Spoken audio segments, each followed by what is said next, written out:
Hey there, I'm Mark. I'm Evan. And on this week's episode, we talk about purpose and pain. Mark crying on the treadmill. Yes, and Evan has to go. Hey, there he is. Wrong profile. Let me go on the other one. Wow. I literally just got back 20 seconds ago from the gym. Okay. So, let me go to the other one. Okay, bye. There he is. Hey! He looks the same on both profiles. Yeah, well, it is what it is. It is. Hey, how's it going? Welcome to Something to Prove podcast. I know you already did that, but I'm supposed to act as the host every now and again. Okay, good. Go for it. Excellent, excellent. So sorry, I interrupted. You're saying something about Cyrus? He posts the most articulate and amazing daily motivational things. I don't know how many times he practices. I don't know how many times he does it, but every single time it's just like so bang on. So for our podcast audience, I was talking about Cyrus Webb. He's got a interview show that he has Cyrus Webb Presents, I think is his IG handle. I've been on, Mark's been on, a bunch of my thought leaders who come through the Thought Leadership Academy have been on. He asks great questions. And he's one of my favorites because he's like me with consistency. He's always putting it out. So he's like you, but with consistency? No. He's like me with consistency in that he's always at least every time I'm going, I see something new. I can't. Yes, I'm envious of both of your abilities to be consistently consistent. Well, the difference between doing and not doing is doing. Exactly. Let's go.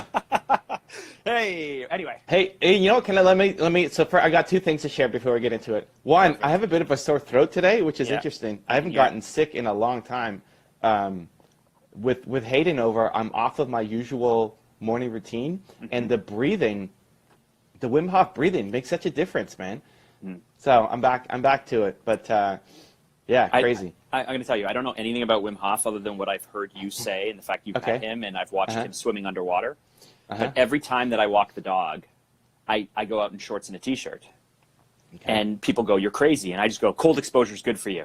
I don't actually know if what I'm doing is good for me. I don't know how to breathe. I don't know how to get through it. I don't know any of that stuff. My answer, though, from the little bit I know, is I just go, "Cold exposure is good for you." And I just walk the dog for 20 minutes in like minus 10-degree weather in shorts and a T-shirt. That's awesome. Is it good for you or no? Yeah, no, it's good. It's good for you. It's good for you. Wim is cold exposure plus breathing. I actually find the breathing more helpful than the cold exposure. It helps you feel more?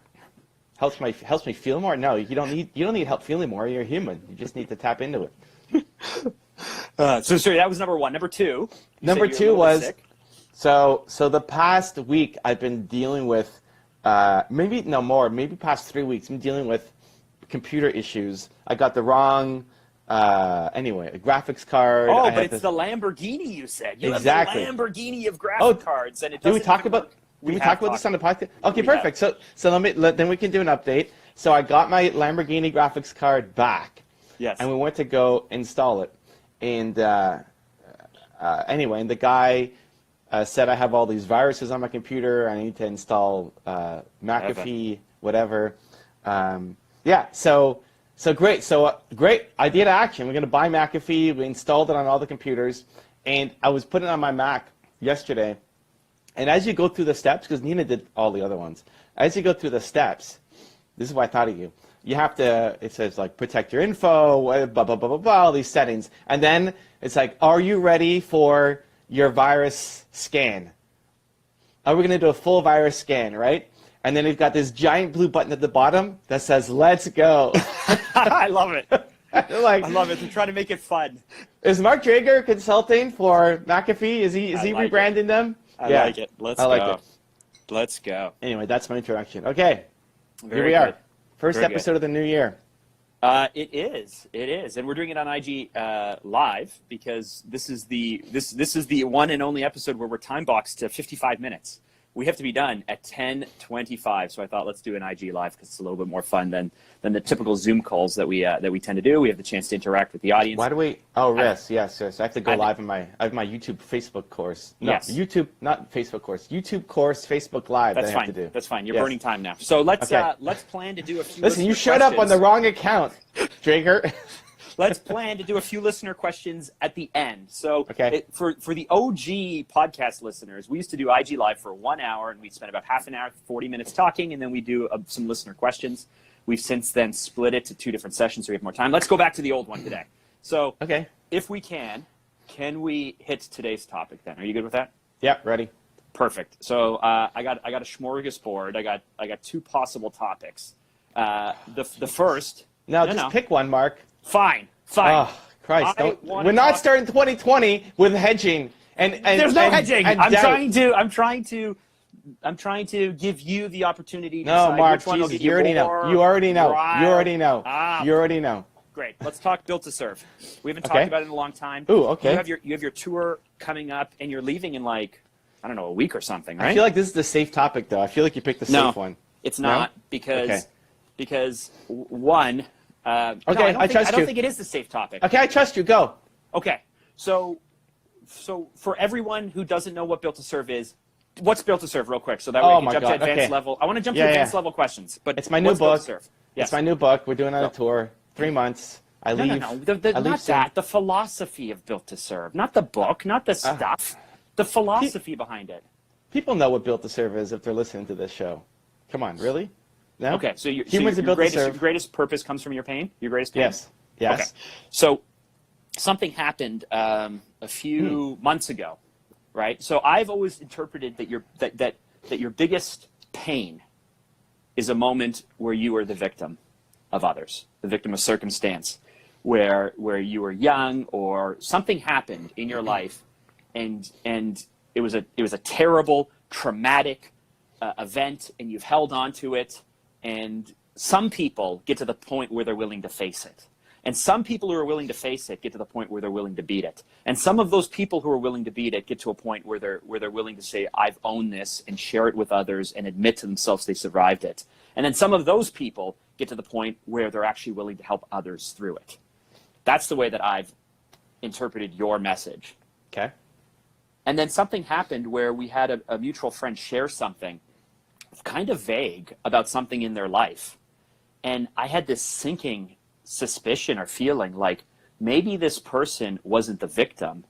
Maybe their traumatic event or their pain was realizing that they hurt others. Maybe they did something terrible. Maybe the drunk driver who kills a family has to live the rest of their life with this terrible thing that they've done. Okay. That could be the biggest pain. And it was this terrible sinking feeling I had. Now our mutual friend that was a victim and didn't do anything terrible that I'm aware of and all that stuff. But it's interesting to me that I immediately thought of your greatest pain. The purpose that you get from that was when you were a victim of circumstance or others. But then the flip side of that is all the things that we do that hurt others. That could also be pain when we have to face it. And then how do we turn that into purpose as well? Did we not talk about this? We talked about this like 3 months ago when it happened. No, you texted me a little bit, and it was just like pain is pain. Let's go. Like you didn't. It's still emotional pain. Okay, but why? Your response was like, pain is pain. We all face stuff. We're all human. Let's go. Wow. That was your answer. That was not my answer. It was not as sensitive and feeling based as I was hoping it'd be. No, This still bothers me. The thought that hold on, I'm gonna search for this. I could have done. You're never gonna find it. Dude, you're never gonna find it. We messaged so much. How it was on IG, if you're really looking. Oh, it's on IG. It wasn't on Facebook. You and I went back and forth on IG. Yeah, about it. Oh. You're never gonna find it. But anyway, it worries me because a lot of things worry me. But it worries me that there could be all of these moments or all of these transgressions or all of these things I've done to hurt others that could be the foundation of their pain or even my own pain and just admitting I've done it. I don't know. That worries me. Have you thought about the flip side of it, or have you only thought in writing this book about you being the victim of others? I never thought victim of others. No? I don't know why that's Where does the thing pain come from? Anything, emotional pain. I was looking at my Facebook. It's well, not here, there. the reason why I wanted to bring this up is you're getting ready for a tour. You are going to face hundreds and thousands of people in 22 cities across America over the next 90 days. More people will be like me than like you. More people's pain will be from being a victim of circumstance or those in their lives than just random emotional pain. So I'm prepping you. I'm priming you for people who think like me. Most people's pain that I've come across has been from them feeling like being the victim instead of causing pain to somebody else. Right. You just said a second ago that you don't even think in terms of victim. No, I don't. You brought it up. Right. If I had to put people into buckets, I'd say more people in the victim mode than they cause crazy harm to somebody, and that's what's causing them emotional distress. Okay. But it's still, whatever the lowest point was in your life emotionally, that is your pain. And your purpose comes from your pain.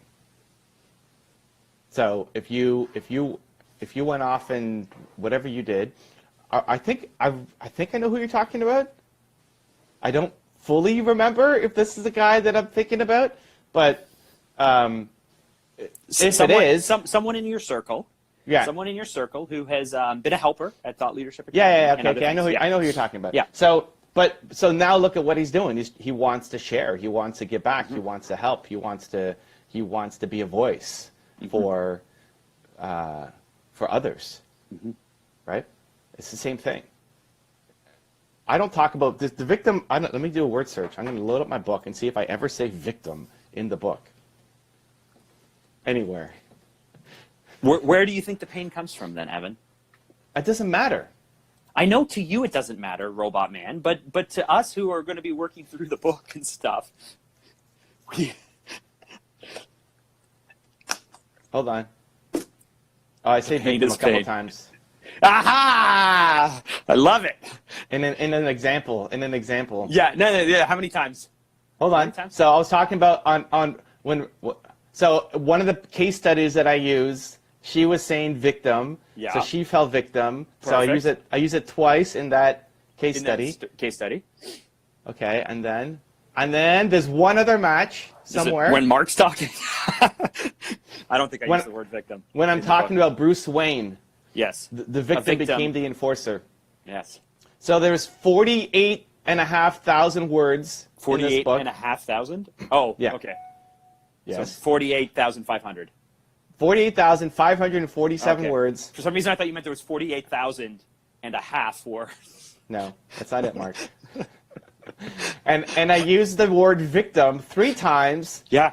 Prominent. All 3 times explaining somebody else. Bruce Wayne. Some might say that your book is riddled with the word victim throughout.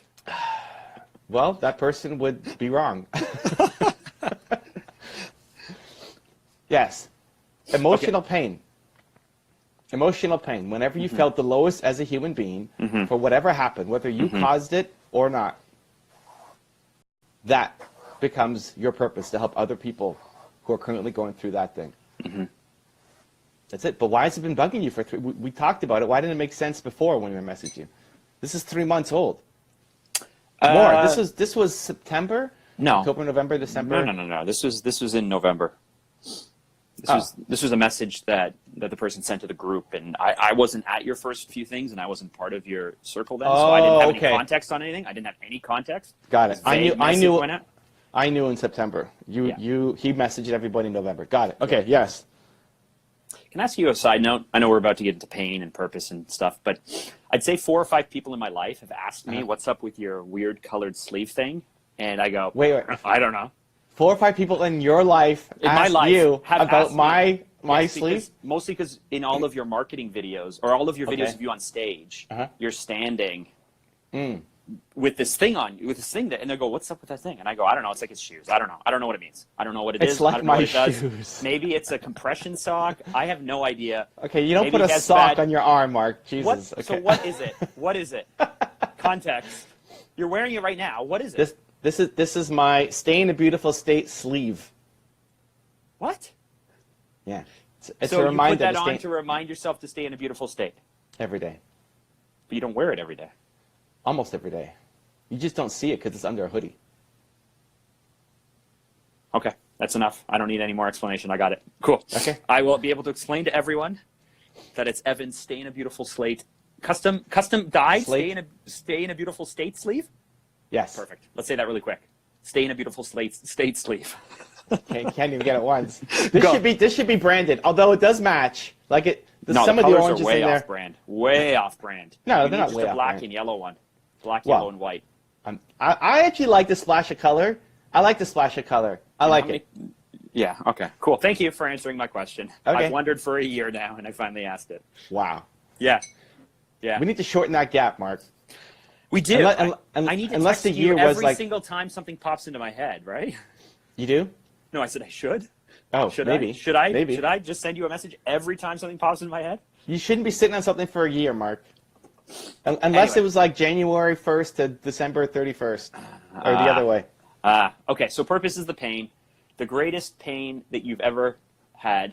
Now, I know your book gets into this, because I've read your book. It's a great book. I can't wait for it to come out. But So exciting. I've always struggled. Here's the other thing for all of our listeners. I've known Evan for a very long time. I've had the privilege and the honor of being at the laboratory stages of most of Evan's things. Like he's working in the lab. Custom He's fonts. figuring things out in his head and his heart, and he's figuring it all out. And I get to be there at the beginning. Yeah. So it's a pretty special space. it's a very special space.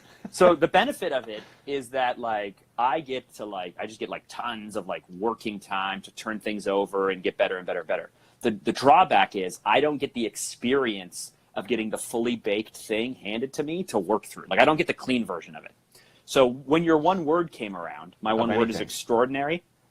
I told Evan that I wanted to be extraordinary 2 years before he wrote the book. And so I arrived at my one word accidentally because I was so upset and so feeling like I wasn't being extraordinary. I just confessed to Evan one day that I just wanted to be more extraordinary, and I thought that was egotistical. But it meant that when I read the book, I'd already found my one word because I was in the book, so I didn't get a chance to work through it. So I've always struggled to work extraordinary actually into my brand because I feel like I haven't come at it as clean. Purpose is your pain. A year ago November, after Tony Robbins, you and I was listening to you talk to someone be interviewed here and someone be interviewed there, and you did IG Lives where you'd invite people into your studio and do 1 hour every single day with them, a 1 hour show. Yep. And you were interviewing this guy. I don't remember the guy, but you were interviewing this guy, and you started to walk through the 3 things. And the purpose is your pain was like step 2 or something. And you used the example that you love entrepreneurs, but you're not going to help them move, right? That was number 3 was expression, I think, right? You're not going to show up to an entrepreneur and help them move offices, right? That's not the way you're going to express your help for entrepreneurship. And I'm listening to this, and I'm just like, oh my goodness, this is crazy. So I'm texting Evan. And I'm trying to figure out what my pain is and all of this stuff, and I feel like I have something to prove always, which is why we named the podcast this. And anyway, all this said, so now you found your greatest pain. How do you actually work it into so the easy thing is mad, right? Daughter is killed by a drunk driver. She starts an organization to try and bring drunk driving to an end. Perfect. That's a great example. But for some of us, it's like, what if you're a plumber? What if you're what if you're not a consultant? What if you're not going to take your pain and turn it into an IG live channel? What if you're I don't know, an account executive? What if you're an executive assistant? What if you're an entrepreneur who's really good at crafting? How do you take this pain and turn it into a purpose to help others in these ones where it's not thought leadership or consulting? Well, that's a great question. First off, I don't care what you are right now. What if you're a plumber? Great. If you love being a plumber and that's tied to your purpose, great, but it may not be. Candace Leitner, who started MAD, was a real estate agent, single mom of 3, I think. So what she was doing had nothing to do with what she was about to do. So what you are right now really depends on your happiness level. If you love what you're doing, awesome. If you don't, then I don't care what you're doing right now. You're time to switch. Every brand needs to have a soul. This is what you do in marketing. You're trying to rip out people's souls and express it, right?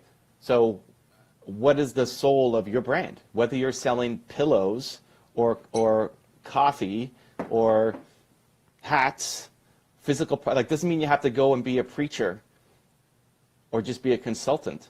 Mm-hmm. Every company has to have a soul. Mm-hmm. Okay, so I have something to prove. Okay. I feel like I'm not good enough, and I was never good enough. And we've talked a bit about, if you talk about pain and growing up and all these things. So I feel like most of my value that I bring to others is my ability to help them. And so, that makes me hate criticism, and it makes me get super defensive, and I don't like making mistakes, and I become a perfectionist, and I move really slowly, and I'm scared of everything. Like, I figured out all this stuff with you over the last year about how all the negative sides. So I have something to prove. I know that I can help entrepreneurs and help others who feel like they have something to prove those doubters wrong, build something amazing, have confidence, grow something that's next level crazy good. Mm-hmm. Now I have staff. They each have their own one word. They each have their own pain. They each mm-hmm. have their own purpose. Mm-hmm. Is it literally like either they align with mine and they're in, or they don't align with mine and they're out? Or how do you swirl all these different pains, purposes, one words, expressions, who, why, hows, and everything together? Yeah, well, that's great. So values are what tie people together. The people who value the same thing that you value will go a lot further than the people who value different things. If you hire somebody who has a skill set but different values, it's not going to work out. Mm-hmm. They don't need to have the exact same value as you, but it's got to be pretty close. What their one word is gives you insight on how to push them. So if somebody's one word is honesty, and just knowing that gives you the permission to be more honest with them. Mm-hmm. Because not that you're going to go around and lie. Like if you had an organization where people were lying and hiding things, that person would drown. Mm-hmm. Because they value honesty too much. But that's why leading with the values allows you to attract the right people in. So I always lead with believe, and I want people who believe like I believe. But their one words aren't always believe. But it's going to be close. Just as an example, I see Summer Craig in the chat right now. Mm-hmm. Summer has jewelry. She sells jewelry. It's a physical product, mm-hmm. right? The jewelry has to tell a story. So her story is about empowering women. And I won't go too deep into it because I don't know how much she wants to make public yet. But empowering women from her past, great. So she wants empowering women. So how can you do that through jewelry? It doesn't mean you have to get on and do an IG Live every morning consulting women. But from how she sources the jewelry to the stories that she says to by putting this ring on, this means you are X, Y, Z, tells the story. When you put on a Nike pair of shoes, you're supposed to feel like you're LeBron James. That's what they're trying for, right? You're going to feel like a champion. It's just a pair of shoes. When you drink Coca-Cola, you're supposed to feel happiness. I do. Can I tell you, I had a Diet Coke, a caffeine-free Diet Coke the other day, and popcorn. The first thing I've had since May, and it was so good. That's the brand promise. When they have their Christmas commercials and Santa's there and the polar bears are doing all those things and mm-hmm. all of that, right? That's what they're selling, happiness. What are you selling? It can be applied, like values can be applied to any product or service that you're selling. Mm-hmm. It doesn't mean you have to go start an Instagram live channel. This is the video. This was in your one word, the video that Steve Jobs broke down. I was trying to buy the rights to that video. Like I wanted to own that video. I couldn't figure out who actually filmed it. Yeah. But I wanted to own that video because for a while I was watching it every morning as a part of my morning routine, where he went through this speech about marketing is about values. Mm-hmm. And so you're just selling a commodity. Most people are selling a commodity. The advantage that entrepreneurs have is that you build it. So there's a story that is innate, that's inside it. You're not just building it to try to make money. If that's your number one goal, you're going to lose. How you beat the big corporations is your story. Yes, for sure. For sure. And as you mentioned, you remind me all the time, I own a marketing agency and I've been doing this for a very long time. So I understand it. It's the it's not me owning my story. It's not me sharing my story when I'm one-on-one with you or ensuring that the feeling is conveyed when I'm speaking with clients or prospects, or that the copy isn't on, or that the feeling isn't there. Like all of that stuff comes intuitively to me because of my role in what I do. It's the, hey, you're going to have a 40-person team, and you want to ensure that every client interaction, like as a purist, I understand. As a structure, I understand. It's literally because I'm not, I need Louis or you to figure this out for me. Because I'm the thinker and not the feeler. It's the, like, when it comes to the interpersonal things of those who are working in it, how do they come under you to feel like they can own their pain and their purpose and their one word and their expression while still aligning under mine, because mine is so much better. Right? Like, do you know what I mean? Yes. Like, I'm Mark, I own the company, I set the direction, so guess what? My pain is more important than your pain. That's the way it feels to me. Well, first off, I like how you just said that's the way it feels to me, because Mark Great. Drager actually is a feeler. Feeler, not a thinker. All humans are feelers first. You just buried it, Mark, so we need to unbury it. This year, we're going to unbury Mark's feelings. We're going to unbury my feelings. We are going to beat disappointment, right? We're going to eradicate that. Sure. That's what you told me. It. Okay, great. I like it. You don't even remember. I like it. Perfect. All you do is find logical reasons to justify your emotional feelings, Mark. Great. Perfect. But you said feel. Yes, that's how it feels to me. Let's just hold on that thought while I take a sip of my coffee, a slurp. Mark said feel. Oh, let's listen. Excellent. Satisfying. Great. That's Satisfying. great for the audio listeners. Satisfying. You lead with your mission. You lead with whatever. If it's something to prove and extraordinary, then that's what you lead with. Right? You lead with your story, something to prove, extraordinary. You're going to attract the people who love doing that. The people who see that and think this is stupid are going to be out. You're going to need to have people who care about personal development, because that's become your thing, as well as the people who are closest to you on your team and building and growing. Anybody who doesn't care about personal development is not going to be a fit at Fantech. Mm-hmm. You talk about that. You mention that in your job profile. Everybody's going to go through this process of figuring out what they value most and how they can grow and be challenged. Mm-hmm. Some people will see that and start feeling icky all over already. I love that word, icky. Just think about the people who've already left the team in the past 18 months, how much they aligned with personal development, with figuring out their one word. They did it because you forced them to, but they didn't want to do it. Mm-hmm.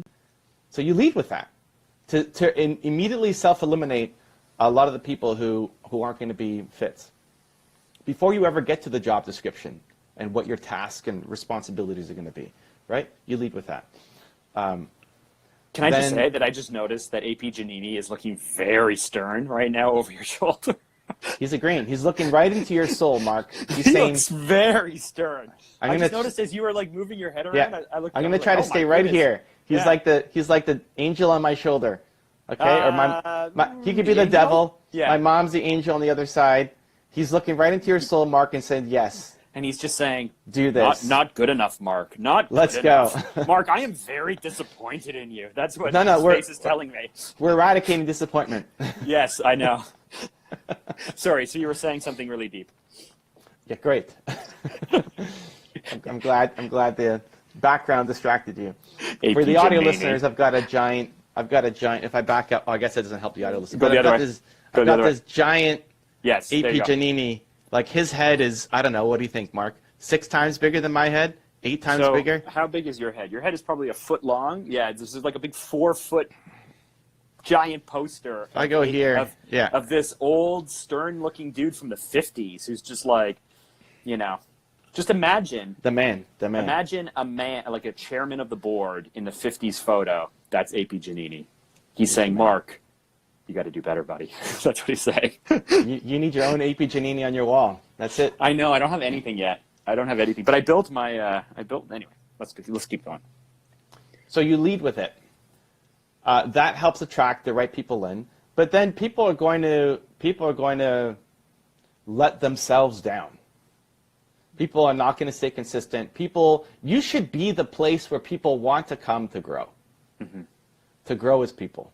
To grow. But it scares For those of most of us entrepreneurs, you do scary things. Are scared to either lead people the wrong direction, to lose good people. I mean, there's that old quote, right? Like, oh, why should we train people? They're just going to leave. If we don't train them, what if they stay?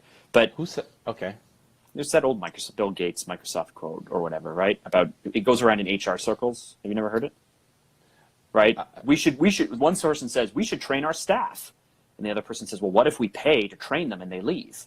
And then the first person says, well, what if we don't train them and they stay? Like, there's that thing.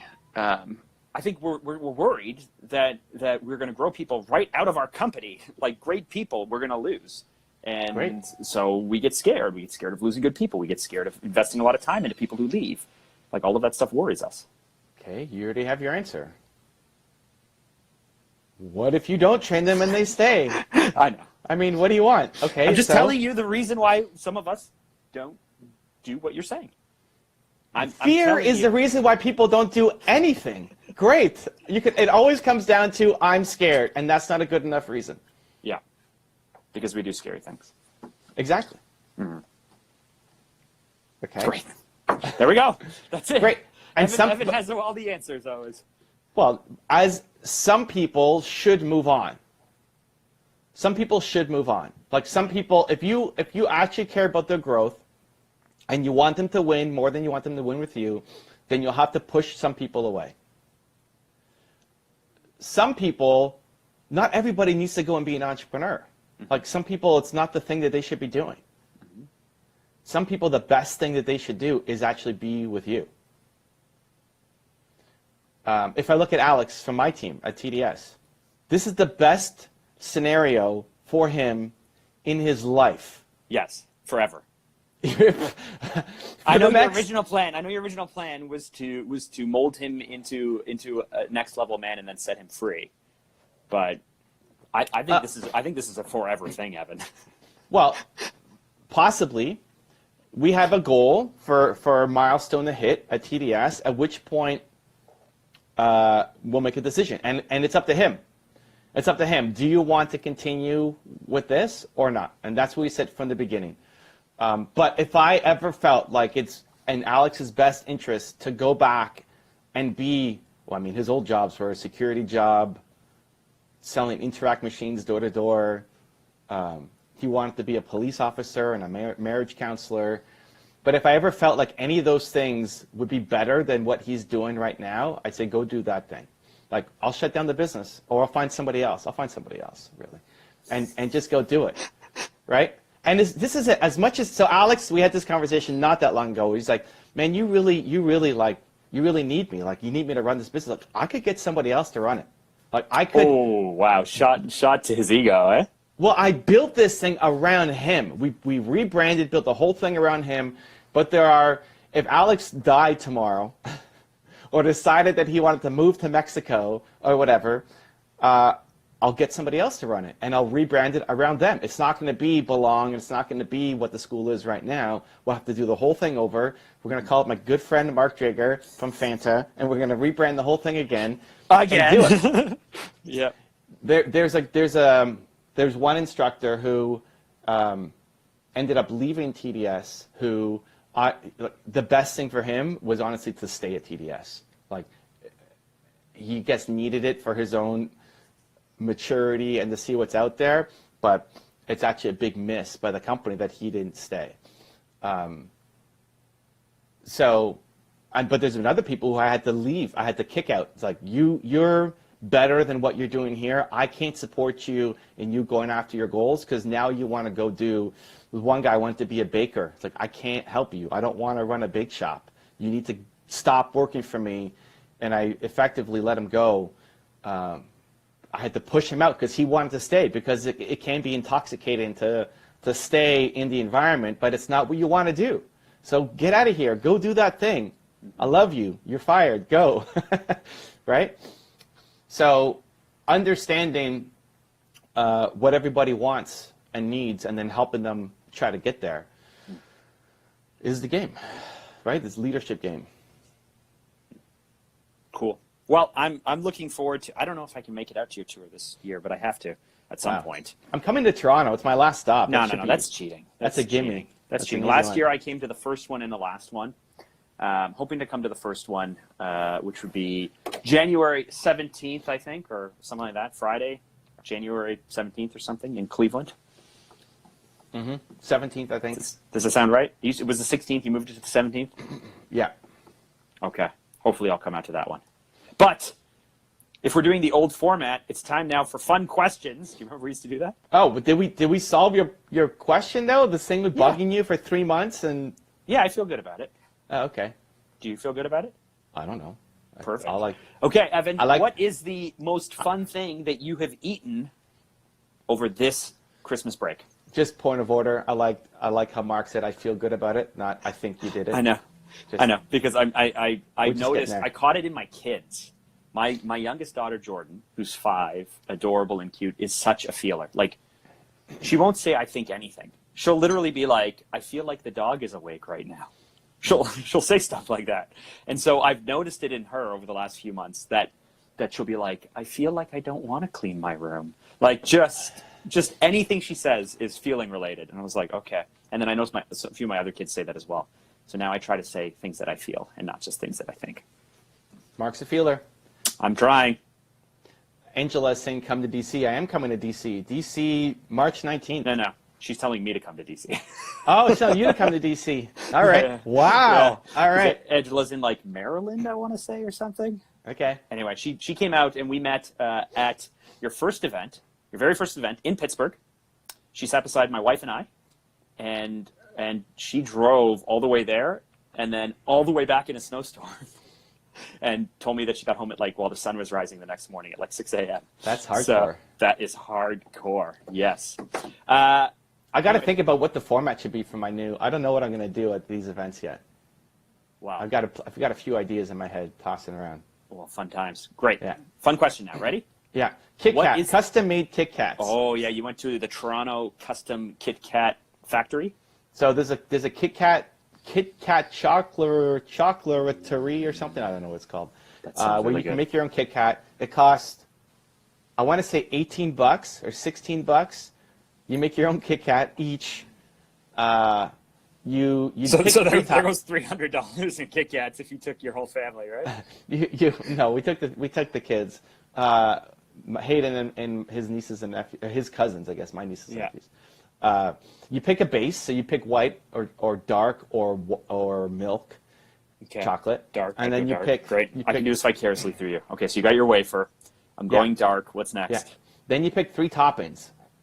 And they have all sorts of toppings, from standard ones like sprinkles and chips and stuff. But then Kit Kats are my favorite chocolate bar. But potato chips, no. Mini marshmallows, no. Mint sprinkles, no. Oreo cookie crumble, lots of different gummy bears, from standard to weird stuff. I don't want any of that. Sounds like all I want is just a Kit Kat. I could just go to the corner store and buy one. Well, think about what normal. I don't know what normal. I gear towards I can't get this anywhere else, so I'm going to put. I would think what the kids actually put on too. They put the mini marshmallows and the gummy bears and the cookie crumble, but they have standard toppings. But I would have done potato chips for sure. Potato chips, just because. You're making my stomach hurt right now. Actually, it's just it sounds that good. So the 3 kids each got their own, and I had a bite of all of them. That was nice. On the Saturday. It was Saturday on our cheat day. Sounds awesome. I had rainbow poutine or unicorn poutine. Yeah, that was wild. That. Disgusting. That was wild. That was the day we came swimming at your place. Right. Yeah. Hey, we took that IG of you and me in the sauna with the kids. Okay. Do you know how many people texted me and thought we were naked in there? Oh, great. And I was like, we're wearing swimsuits and we're with children. No, we're not standing around naked, and we're not putting it on IGTV or IG Live or whatever it is. So good. Yeah, it was funny. I love it. That's so good. I shared it too, I think. Did I share that? I think you did. You did. What else did we eat that day? We had the cheeseburger poutine was awesome. I just asked for your favorite thing. You gave me your favorite thing. Kit Kats. Okay, Kit Kat. Okay, good. That sounds really good. That's it. Okay. That's the only question I had prepared. Oh, wow. Okay, great. That was the only fun question. I wanted to live vicariously through you. Yeah. I've gained 1.5 pounds this holidays. I'm down. I need to get back to being super, super serious.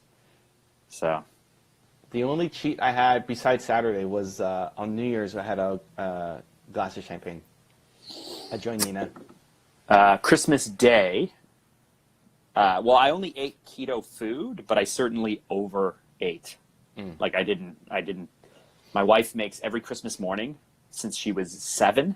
Every Christmas morning since she was 7, she makes the same thing, which is like a thin scrambled egg omelet with ham and cream cheese and full cream melted together. And then so you take the egg and then you put this like cream cheese ham thing over top. Usually, I mean, it's pretty intense. Usually you have like a slice. I had 4 for breakfast that morning. So you love your cream cheese. Oh, I love cream cheese so much. So much. I ate over New Year's. I ate an entire wheel of brie, just myself. I love cheese so much. So, brie. You can't handle brie? Oh, I love it so much. I hate brie. Oh my God, brie and blue cheese are I love the worst. Cheese, man. The worst. Anyway, let's. We have about 15 minutes left. Do we want to do some listener questions? If you want to drop a question, you certainly can. Oh, sure. Okay. Otherwise, we can scroll through and just pick some random questions as well. All right. Let's see what we got. Let me scroll up. Happy New Year. Happy New Year. You're both looking better than before. All right. There we go. Evan looks better because he's wearing like a really crazy good hat right now. Right. So Where's helps. Mark's hat? Where's my hoodie, Mark? Where's your hoodie? Like a Fanta hoodie? Yeah. I'll get you one. Why can't I scroll up? They're not as nice as yours, so they don't have the thumb things. And where's my Believe hoodie, Evan? Whatever. You're okay. Yeah, exactly. Listen, I would actually wear it, okay? I would wear your Believe hoodie. All right. We just had to go get hoodies for Ray and Jeremy. Here's a question. For the tour. Is it not their decision to choose where to go next? I think this is talking about like when we're talking about the teammates. Mm-hmm. Yep. Yeah, whether someone is working for you or someone else. I think it depends. I think if they know, if your staff members, if your team members, if they know what is next for them and they know what they want and they have a plan in place to go do it, then yes, it's 100% the decision. But there are times where people are terrified and they won't leave and they would rather stay stagnant and unhappy and complain about everything and just think and dream about the thing that they want but never actually go after it. And so those people you have to push out of the nest. Evan talked about some staff members. I had Jason, an amazing guy that I loved, who followed me around and used to take video of me twice a week. We'd hang out for 2 full days, and he would video me. He came to Cleveland to Evan's event, and in the first 5 minutes of meeting Evan, it became clear to Evan and then eventually to me that Jason could no longer work with me. And I loved working with him, and I loved his questions, and I loved how he worked, and we were going to work together. We were going to develop such a strong bond, but only 4 months in, I had to say goodbye to him because him working with me did not help him. It actually held him back from what he wanted to do. And so I asked him, I said, hey man, will you come full time? But he's just like, I can't come full time. I can only do 2 days a week. And it's like, well, we can't work together then anymore. I got to go find someone else where working with me will actually help them pursue. But instead, I was holding him back. So it's not his decision. He would have stayed, and I would have kept him if Evan hadn't made it clear to me that Jason had to go. Is he still freelancing for you? No. That's too bad. I really like that guy. I mean, he's worked a bit on the Fanta side here and there. But I mean, I haven't seen Jason. I haven't seen Jason since I said goodbye, and he came into my office and we hugged and we had like tears in our eyes and we were like, bye man. And he's like, this is it. And I was like, this is it. Haven't seen him since then. My team members have. He's worked with us. I miss him. I got to reach out to him today. I miss that guy. I'm going to send him a note. Sentimental. Yeah. Yeah. I like that guy. But that's a great example. What he wants to do, Mark can't offer him. Mm-hmm. But here's the thing. Most people have no idea what they actually want to do. And even the ones who think they know what they want to do is not what they should be doing. That's your job as a leader, to help unlock that. I was talking to Jeremy a couple weeks ago, who's on my team doing the YouTube consulting. And he was talking about New Year's resolutions. I see someone in the comments also say, what's your New Year's resolution? It's like, dude, just look at where you came this year. Look at where you came this year. You started 2019 at a grocery store, bagging groceries for people, and then and emailing me saying, "Hey, Evan, how do I work with you? Like, I'll walk your dog, I'll clean your car, just want to spend more time with you." And me messaging back like, "I don't need somebody to walk my dog."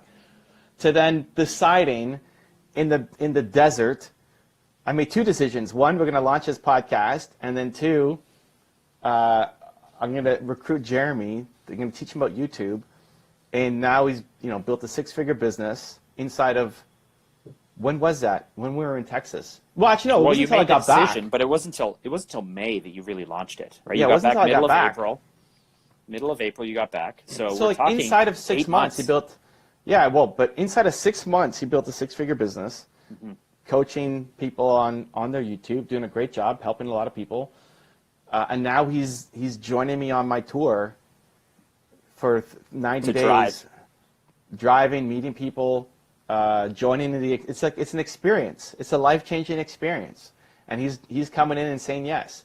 Like, you could not have planned for that. There's no way you could have planned for that.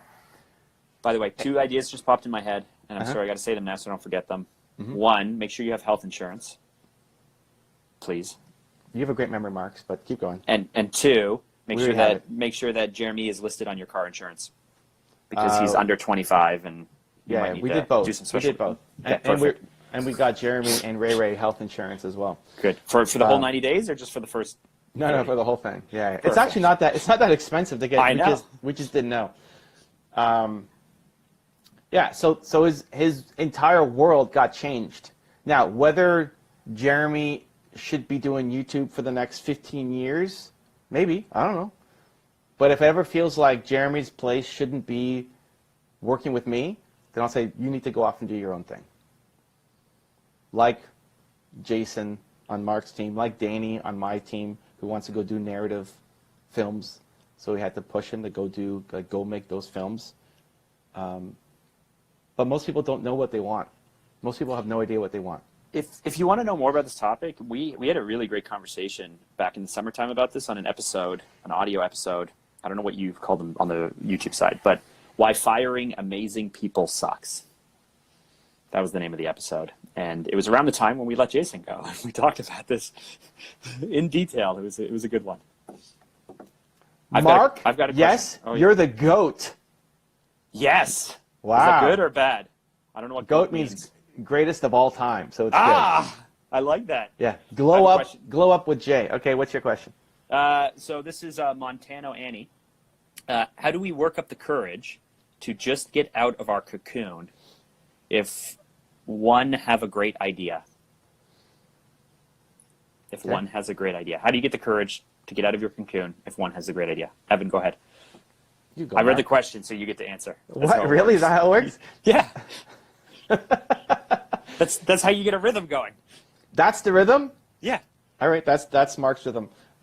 One, trust your idea. And then two, find the smallest possible way to just get started. Even this morning, Mark messaged me, said, hey, it's only 55 minutes. Do you want to do this on Instagram instead of Zoom where we normally do it? And I said, up to you. And then he right back. So I said, okay, fine, idea to action. Mark's ideas are great, something like that. Let's go. We're going on Instagram. Yeah, I was driving at the time. No problem. Find the smallest possible way and get started. Like, it's not going to happen by you sitting there on the couch thinking about your great idea and then watching somebody else make tons of money off of it. Break it down to the smallest possible step. So the question was, how do I work up the courage to just get out of my cocoon? Is there even any working up the courage, or is it just like, that's not even the right question? The thing is, I have an idea. What do I got to do to take the first step? There's no time spent working up the courage. There's no time spent thinking about, like, how do I do this or that? It's just, I have an idea. What's the first step? Go. You teach yourself that the fact that you need to summon courage means you have to do it. The fact that you're even thinking about it, like that thought process, that's what needs to be squashed. That I need to work up the courage. You're amazing. You do scary things. You love doing things that require courage. Go. Whatever follows next means you have to go off and do it. that's not an acceptable answer. If I had more courage, I would, nope, now you have to go do it. The fact that you said that. Yeah, if I were bold, if I had courage, the fact that you are going to finish that sentence with something and then not do it is the cycle that most people fall into in teaching themselves that they suck. Yeah. So you do it. You have to do it just because, and then expect to fail.